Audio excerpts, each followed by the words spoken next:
Now, I don't usually make reviews because I don't see the point. What do I have to add to the conversation to the countless of toy reviews out there? Heck, I made 2 videos about how many reviewers there are.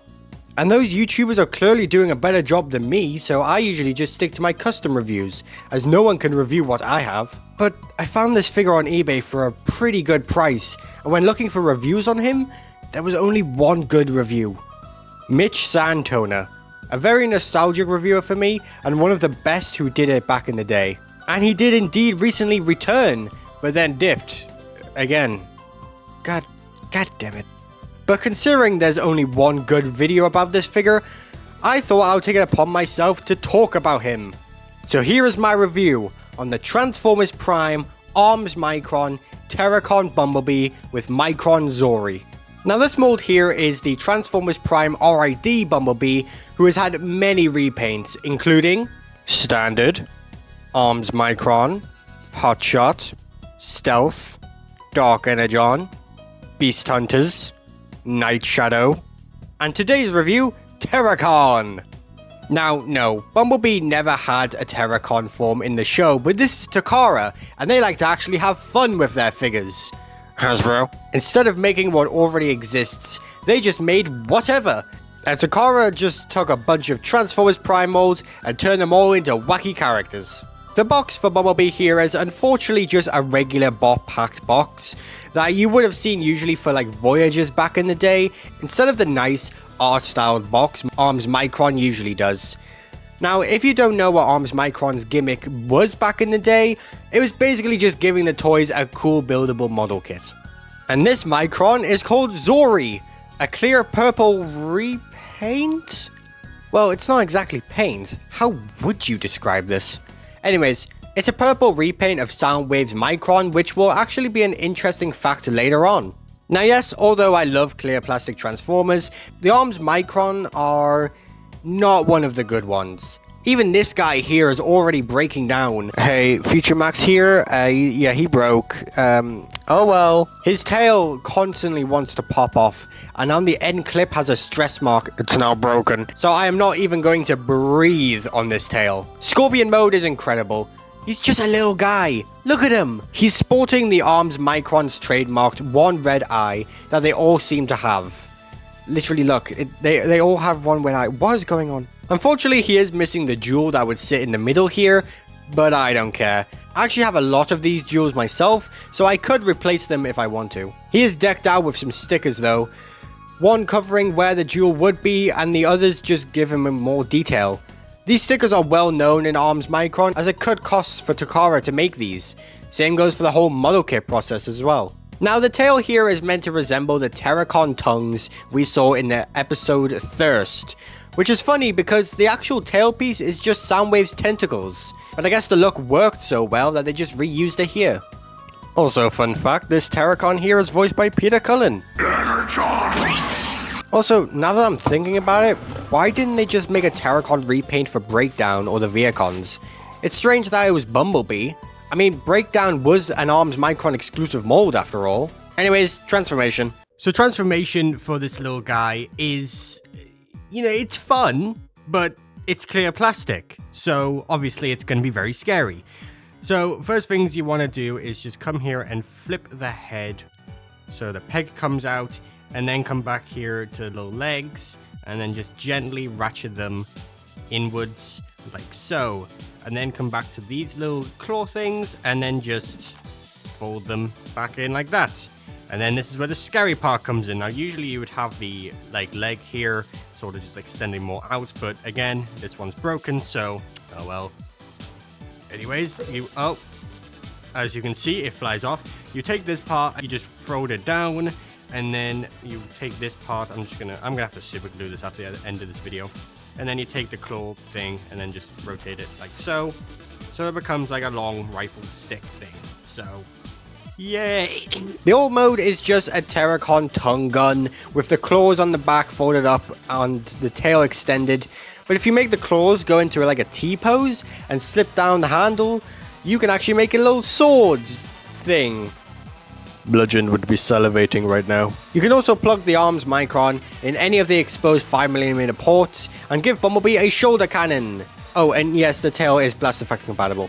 This is mostly due to the fact that the microns were all meant to combine in some way. Sucks that they're so breakable. Alright, the main event, Terrorcon Bumblebee. He's absolutely incredible. The deco is popping with this jet black, picked out with the baby blue, contrasted by the navy blue, and the face sporting this gun metal, and everything comes around with the clear plastic purple that just shines so well. The entire color scheme just gives off such Nemesis vibes, and really you could just say this is Nemesis B if you wanted to. No one can say otherwise. It's your toy, your collection. Do what you want. The stickers really help make sure the black plastic isn't boring, but due to the age of this figure and the fact that these stickers are terrible, they are indeed peeling. But I'll talk more about the stickers in the conclusion. Another thing Arms Micron would do is give the RID molds new 5mm ports. Bumblebee here is sporting them on the doors and the roof. Takara was really ahead of its time with the siege ports, weren't they?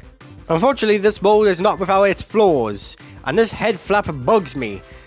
No pun intended. It's just unfortunate that I can't fold away or just fold back or something, but oh well. It's not as bad as other figures who have the same issue. Also, the entire chest area doesn't want to sit properly due to the automorph. It doesn't look too bad, but you can tell it's meant to sit down more. Even the arms sit at a weird angle, which constantly being bent inwards, so it just looks like this. And to move the arms out forward, you have to move the biceps put sideways because the arms would clash into the chest. Also, what way is the back meant to sit? If you position it fully hinged inside the torso, it sticks out from the back and hides away the 5mm ports, but it does line up with the doors from the side view and makes the silhouette look better. But if you were to push it down and have it flat, it sits better, but looks weird from the front-facing view. I don't know, it's weird. For size comparisons, here he is with Nemesis, Optimus Prime, Breakdown, Shockwave, Viacon, Megatron, and Bumblebee. Transformation time! Honestly, I think this transformation is one of my favorites to just flip back and forth, and that's all to do with the chest. The chest is just so fun going into robot mode, and sometimes into vehicle mode, or robot mode. It's cool. Listen, right, okay, so first what you're going to do is just pop it all out, and then it flips over, everything pegs together, and that's just so satisfying. And then going back, you untab it, and it just unreels itself. Oh, it's just so fun. I love this part of the transformation. Anyways, you take the little roof part, this folds out, then you have a little flap back here, which is on clear plastic, and it's loose, and now it's delicate, so not fun. Anyways, fold in the doors, fold these feet, like the heels back, and then rotate the legs, like sort of like what every Bumblebee figure sort of does. I feel like this takes elements from a lot of other Bumblebee figures, or vice versa. Anyways, you fold it up, you peg everything together. If it would, let me peg everything together. There you go. This back part pegs in, and then you peg in the doors. There's little notches. There's a bunch of reviews on this guy. I recommend MGO, obviously. But yeah, then you fold it in. The arms, which this panel creates like the bottom part of the car, which is just awesome in my opinion. And everything just squishes in really nicely. And everything has a place to go. Like there's a tab for everything, which is great. And yeah, that's car mode, but obviously you can take the arms micron. Hopefully it doesn't fall off while doing this. And then, okay, cool. Yeah, sick, awesome. Yeah, anyways, it just pegs on the top. And there you go. There's your storage. Yeah. In car mode, he is very much the same, except all the nice stripy sticker detail things are now pretty much visible, which is awesome.